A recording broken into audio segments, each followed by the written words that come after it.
This one's like the boy stepped out a picture book. Bright colours, big lines, all nice and bold.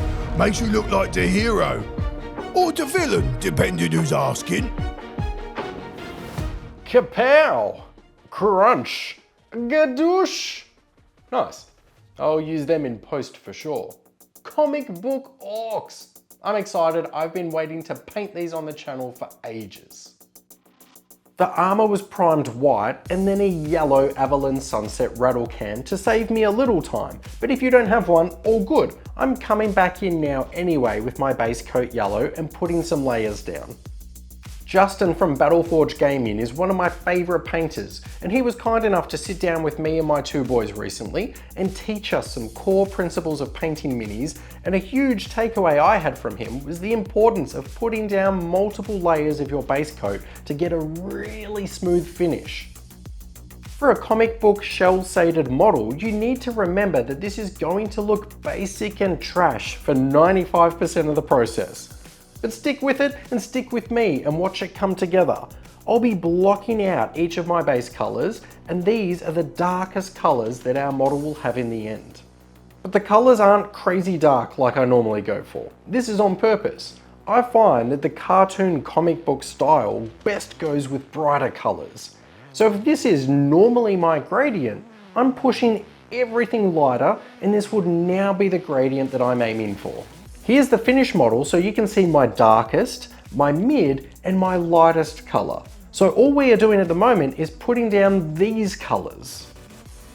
There are times that I want to build suspense throughout a video and I don't show the model until the end reveal, but for painting guides like this, I figure it helps you guys as a reference to know what I'm talking about with the end photo. Do you find that that helps? Let me know, because I'm still learning all of this business. Excellent, he's looking tidy. Boring, but tidy. I don't want to introduce too many colors, as I pictured that our illustrator or colorist only had a handful that they could work with in our comic book. So these accents and decorations can be black and white. And the fun begins. Now we are performing the highlights. You'll have seen me paint smooth gradient transitions before on models to have them look realistic. This is the opposite. We are aiming for a direct line, a sharp transition from one color to the next. There will be a science behind exactly where to place them, and I'm not smart enough to tell you what that is. My favorite reference pictures don't simply follow traditional highlighting theory, so I take comfort in putting them wherever I think will look cool on the model. Some are vertical chunks, others are off-camber shapes and oddities. I favour areas where I think highlights should be on the armour, but the rule of cool must prevail. If I'm working with yellows this bright, then there's a fair chance that I will need a second pass to get a smooth coverage.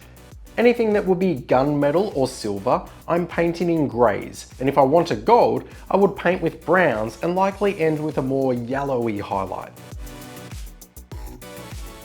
He's looking nicer now, but still nothing eye-catching and worth celebrating. That is, until we start our black lining. I look at this as a reverse edge highlight. I'm taking black and a thin brush and working my way around the edges of the armor. I take my time, and this is where it's important to rotate the model rather than rotate my body in awkward positions. Orcs are kind enough to already have dings and scratches in their armor that I'm also painting black, but you can create your own if you want some more on there. I've painted Commander Farsight and a Blood Angels Marine in this style as well, and I'm convinced that it works on all different kinds of models, so not just orcs.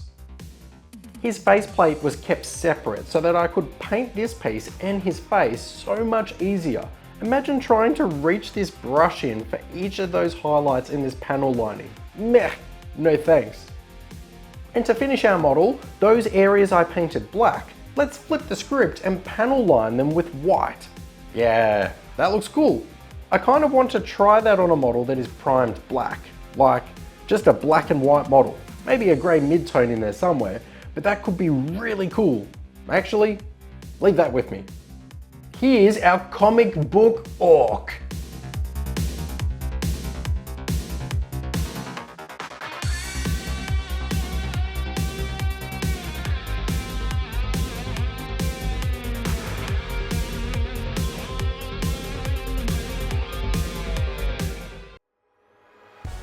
If you are interested in discovering 4 more different ways that you can paint your iconic greenskins, well, you are in luck, because this video here is our ultimate guide to painting orcs, which features a classic style, something vibrant, a speed paint option, and of course, something a little more grim and dark.